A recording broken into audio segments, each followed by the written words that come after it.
कुष्मांडा देवी आणि सूर्य ऊर्जेचे रहस्य. नवरात्राचा चौथा दिवस. राशीनुसार काय फायदे मिळणार?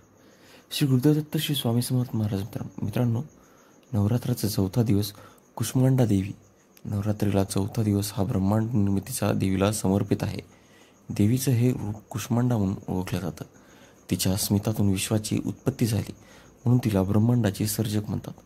कु म्हणजे लहान, उष्ण म्हणजेच ऊर्जा, सूर्याचं तेजोमय प्रकाश, अण्ड म्हणजे ब्रह्मांड म्हणजेच लहान स्मितातून निर्माण झालेले ब्रह्मांडीय ऊर्जा, हाच देवी कुष्मांडाचा अर्थ आहे.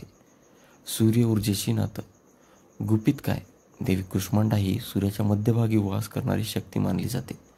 सूर्याला मिळणाऱ्या तेजाचा उगम म्हणजे कुष्मांडा.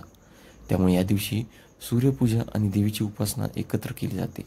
तिच्या स्मितातून निर्माण होणारी प्राणशक्ती विश्वाला सतत गती देते. ज्याप्रमाणे सूर्याशिवाय जीवन नाही, तसंच कुष्मांडेशिवाय ब्रह्मांडाची गती नाही. पूजा पद्धत.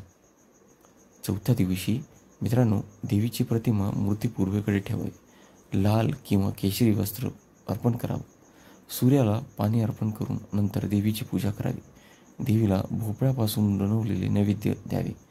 ओम देवी कुष्मांडाय नमः मंत्राचा जप करावा. मित्रांनो, विशेष मंत्र या दिवशी जर तुम्ही बोलले तर त्याचे फायदे देखील भरपूर आहेत. तर बीज मंत्र आहे ओम हेम ह्रीम क्लीम कुष्मांडाय नमः. स्तोत्र मंत्र सुरास संपूर्ण कलशम रुधिराप्लुमेवच दधान हस्तपद्माभ्याम कुष्मांडा शुभदास्तु मे. हा मंत्र जपल्याने आयुष्य वाढतं, आरोग्य सुधारतं आणि रोगनाश होतो. फायदे.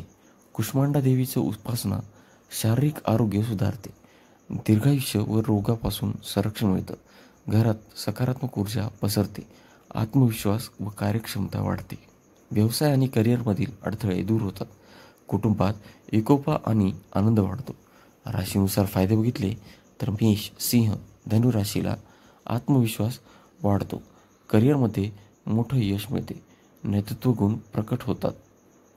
तसंच वृषभ, कन्या आणि मकर राशीसाठी आर्थिक स्थिरता सुधारते, म्हणजेच आर्थिक स्थिती देखील सुधारणा होते, स्थिरता आणि दीर्घकालीन प्रगती देखील होते आणि घरात शांतता देखील येते. मिथुन, तुला, कुंभ राशीसाठी सामाजिक मानमर्ता, व्यक्तिमत्वात तेज, समाजातील सन्मान. तसेच कर्क, वृश्चिक आणि मीन या राशीसाठी मानसिक शांती, नंतर आध्यात्मिक देखील प्रगती होईल आणि अंतर्मनातील भीती देखील दूर होईल. मित्रांनो, यावर खास उपाय जर तुम्ही केले तर सूर्याला रोज पाणी अर्पण करणे, भोपळ्यापासून केलेले नैवेद्य देवीला अर्पण करणे, घरात लाल सोनसळी रंगाचा कपडा ठेवणे, सकारात्मकता वाढते.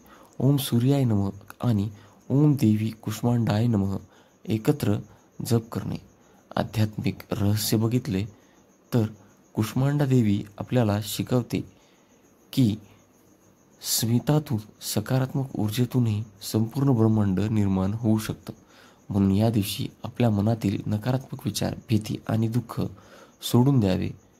मित्रांनो, याहून निष्कर्ष एवढाच निघतो की नवरात्राचा चौथा दिवस म्हणजे ऊर्जा, आरोग्य आणि आनंदाचा दिवस.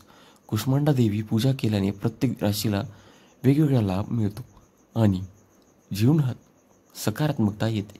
मित्रांनो, तुमच्या मनात जर असे काही विषय असतील तर नक्की कमेंटमध्ये मांडा. त्यावर देखील आपण व्हिडिओ बनवू. पुन्हा भेटू अशाच एका नवीन विषयासह. तोपर्यंत धन्यवाद. श्री गुरुदेव दत्त, श्री स्वामी समर्थ.